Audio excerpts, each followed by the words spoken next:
And we're back to the time that land forgot. So I started making these videos for mostly for a friend or whoever that needed some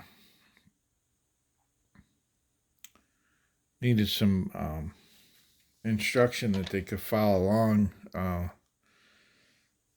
in a basic introductory approach to loading, hand loading for hunting primarily. Lately, I don't do a lot of volume shooting, but so one of the things I wanted to cover is the purpose of loading is to increase the utility of the firearm. So when I load, when I go hunting, the idea is to put game on the ground, and so in the area where I hunt, and the species that I hunt, we're looking at small game and medium, large game. So anything from it's northern Michigan, so we're talking about porcupines. We take them out whenever we can because of what they do to the trees. We take out the coyotes because they're competition for the deer, and of course deer, because that's mostly what I'm after when I'm up there. So I over the years I've settled on basically need 2 loads for this rifle, and one of them being the full power, the full capability of the 30-06 round, and the other one being a reduced velocity. It's got reduced report.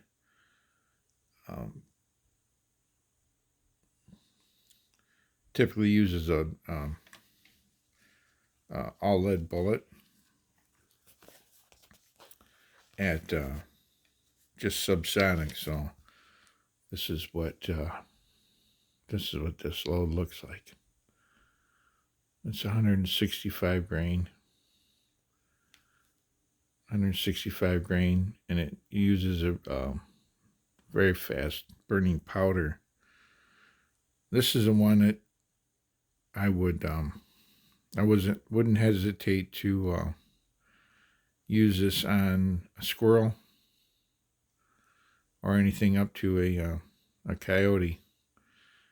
It's I think 165 grain at around 1,000 feet per second puts us in the somewhere between a 9mm Luger and a 10mm Smith & Wesson power wise. So that's that round, and then my other go-to has been some kind of 165 grain pointed soft point. Can have a bow tail, but doesn't really matter. I'm not shooting,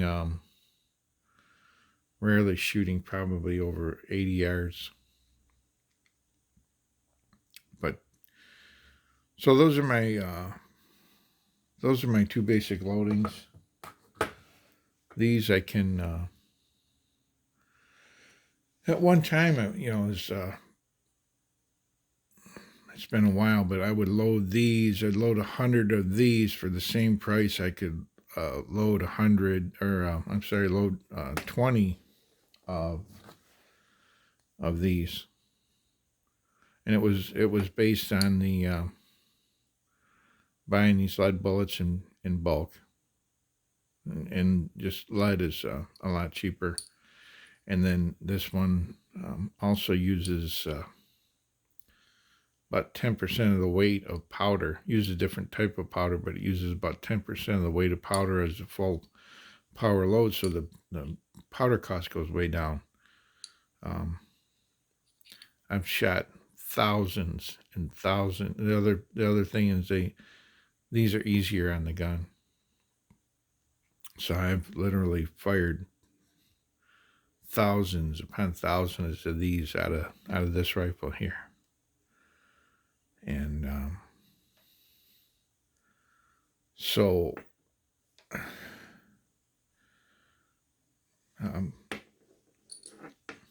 going back to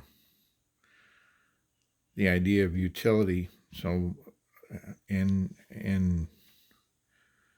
making this more capable, I can shoot I can shoot small game with it. I can shoot anything with this that I can hit with it, but this will just destroy any edible meat on a small game animal, whereas this one puts a 30 caliber hole through and through, and without a lot of destruction. So being able to, I'm going to demonstrate that at some point here in the video, but being able to switch between these two rounds in the field is something I like the capability of doing.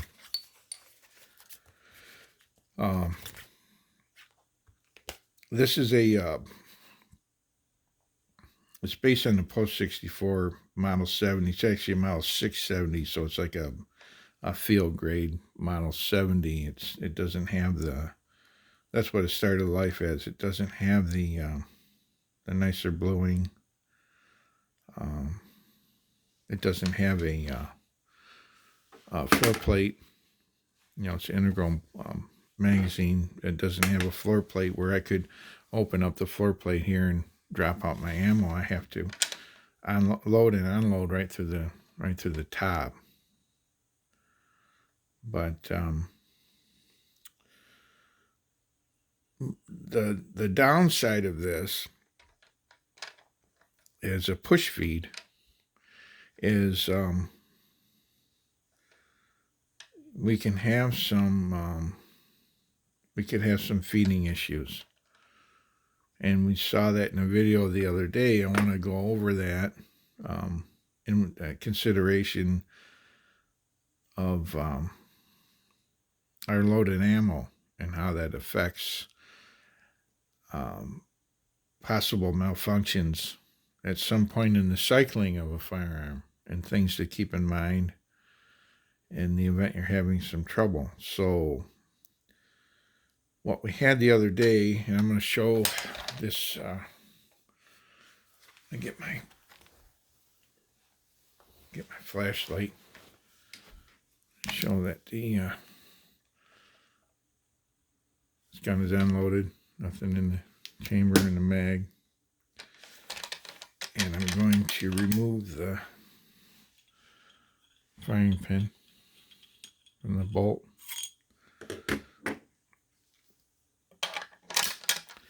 In the other video, we had loaded these rounds, and while I was checking them for fit, I had the problem of them, especially the top round in the magazine, wanting to spit free of the gun before the bolt closed.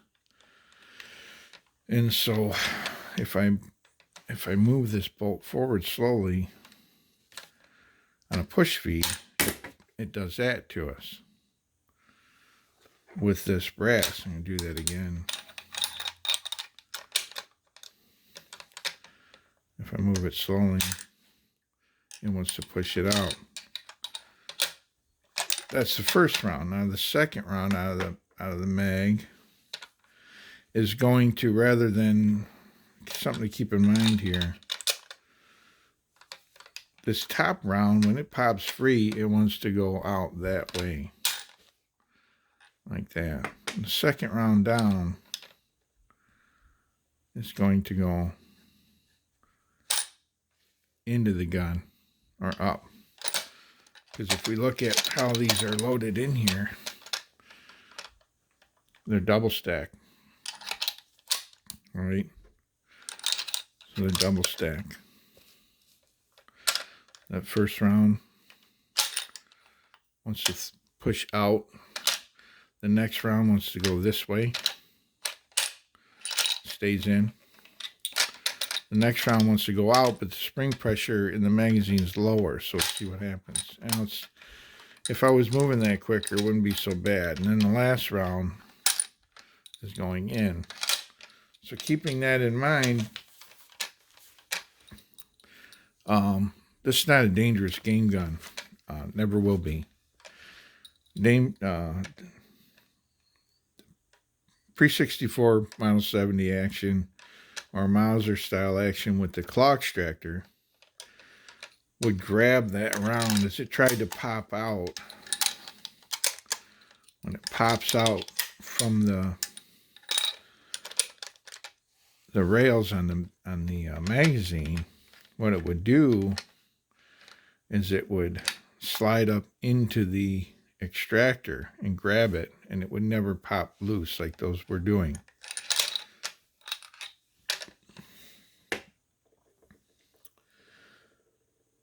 So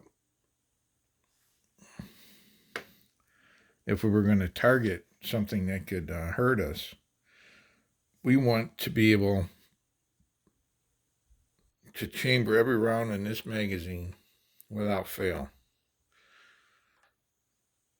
No matter which, if we're knocked down on the ground and getting gored by a buffalo or who knows what, we want to be able to rack this and have that next round always get up in the chamber. This is not the tool for that job. However, I can minimize some of those problems by how I use this gun in the field. And what I typically do, because I hunt on a tree stand a lot, is what I will go out, I'll lay the gun on the ground, I'll have the magazine loaded, I'll depress the top round and close the bolt on an empty chamber. So now I have 4 rounds in the gun. When I get up in my tree stand, I'll open the bolt and I'll load that first round and I'll guide it in because I want it to be quiet anyway. So I'll guide it into the chamber like that. And now it's loaded. Deer comes by, fire, and I eject this round. If I need to shoot again, that next round in the chamber, now there's 3 remaining. And I've never had to shoot at a deer 4 times. So there'd be 1 round fired. The next round up is going to get pushed into the receiver that way when it pops loose. So the chances of it falling out of the gun are much reduced over what this top round would have been. So that one gets fired. And mind you, all along, and then the spring on the third round would be like the first round of the mag once you get pushed that way. However, the spring pressures, I just lied. If we're working this bolt at speed, it doesn't have time to get pushed out. And then the last round gets pushed into the gun. So that's kind of one of the tricks that I haven't seen anyone talk about it. You know, it's simple as that. It's simple as this gun will hold 1 in the chamber and 4 in the magazine. But if you want that second round to go, say, for whatever reason, you work this, so you have that 1 round up in the chamber, then you fire, and you end up somehow working this bolt slow. That second round, you want over on the right hand side.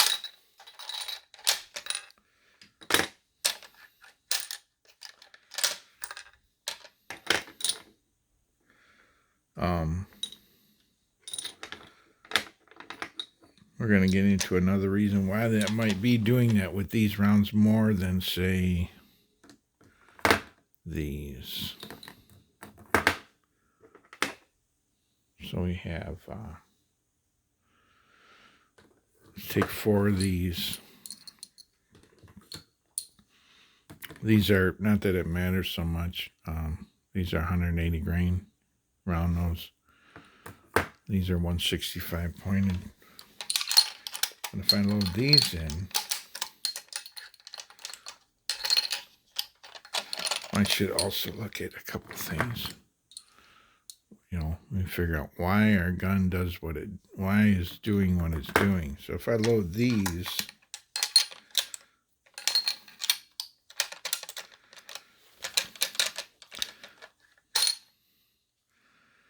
now it didn't spit that top round out like those 180s did. I work this, let's see if it does it. I work this bolt nice and slow. Not so bad. I mean, it does it, but it's not as bad. And of course, on the round that starts on the right-hand side of the magazine, the chances of it coming out of the gun before we get the bolt closed are way down. Now the third round down is not as bad either.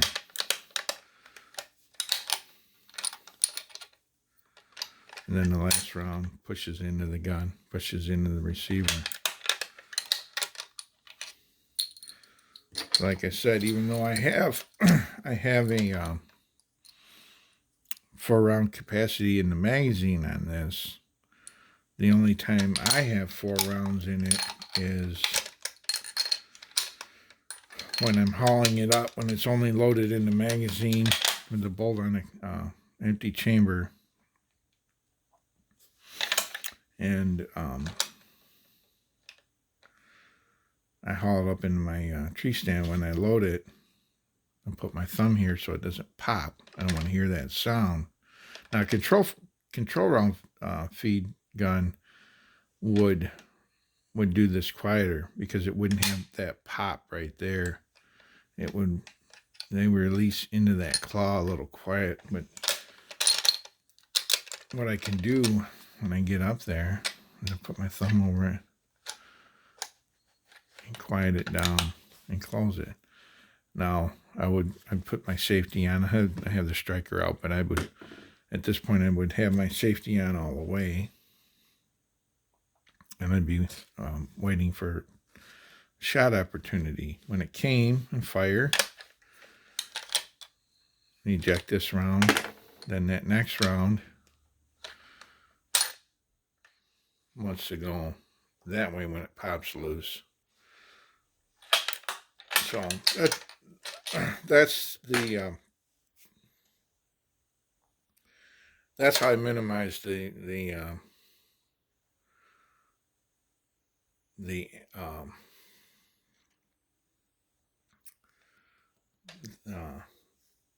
inferior function part of this push feed design is by having my backup round on the side that when it breaks free,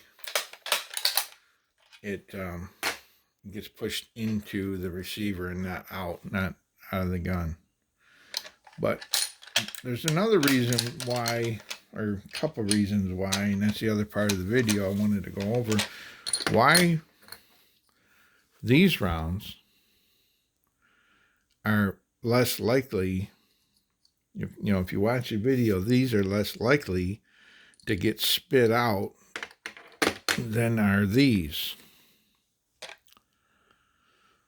And so to figure that out, we have to say that the things that are different about them are, and we can start measuring them here in a minute, but dimensionally they're different. So right off the bat, these have a pointed profile. So if you watch, If you watch here real close.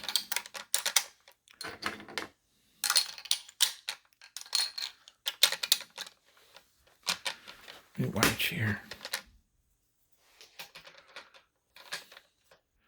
How far this, you see the round touches the feed ramp right there.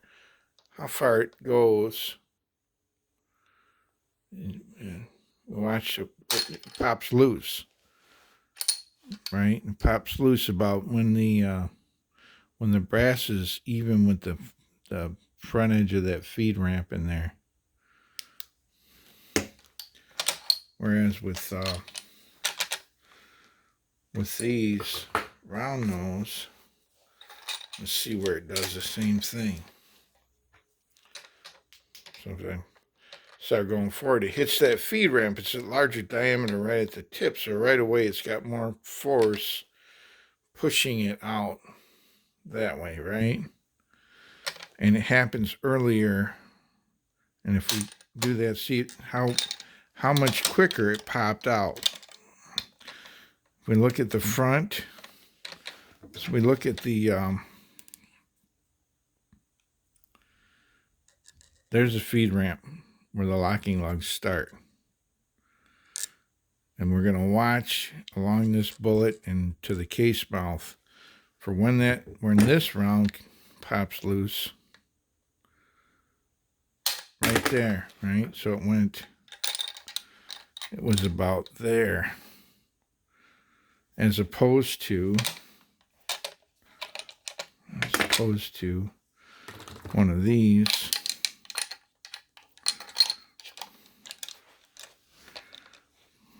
One of these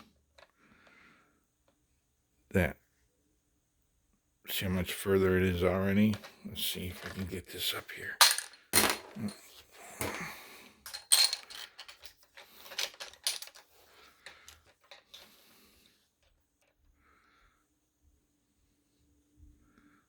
Real slow. See how much further that is into the chamber area before it releases at the back of the brass here.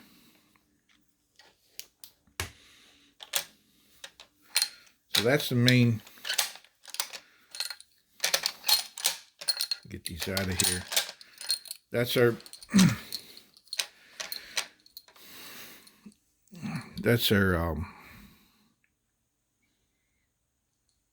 our main reliability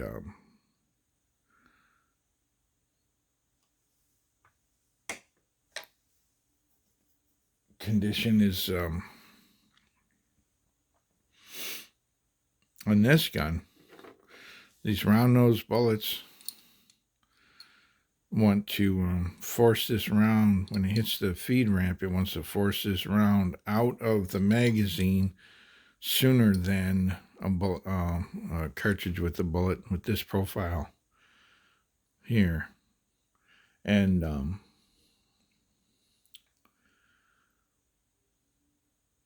the other thing that would factor into this is how deeply we seat these bullets. So it stands to reason that if getting this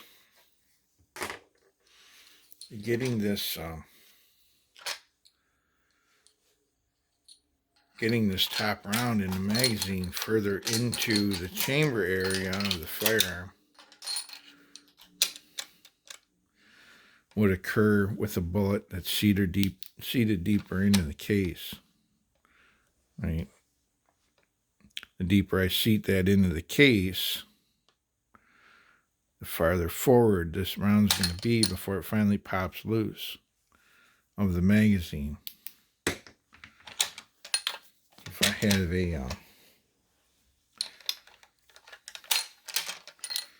I know it's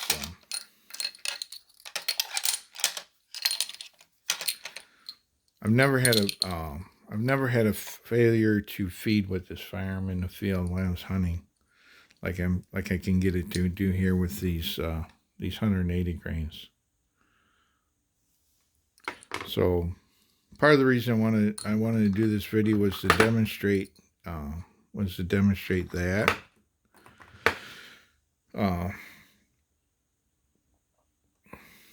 the same kind of observation that can apply to a handgun. You know, why doesn't my handgun ammo cycle in my pistol as well?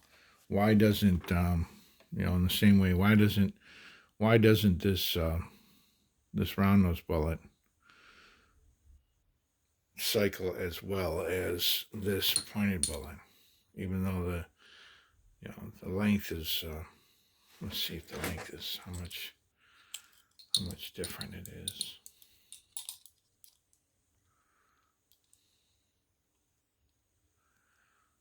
I guess it's 3" 333 or thereabouts for that one, and this one is about a millimeter, maybe a millimeter shorter.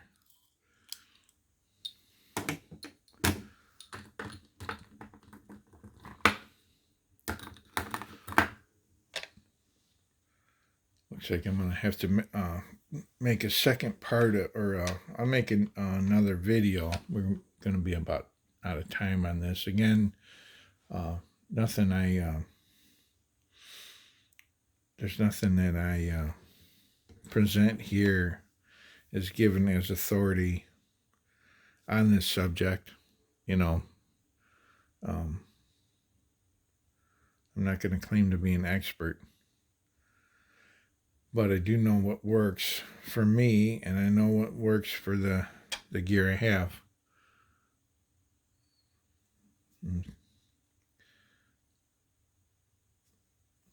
Until the next time.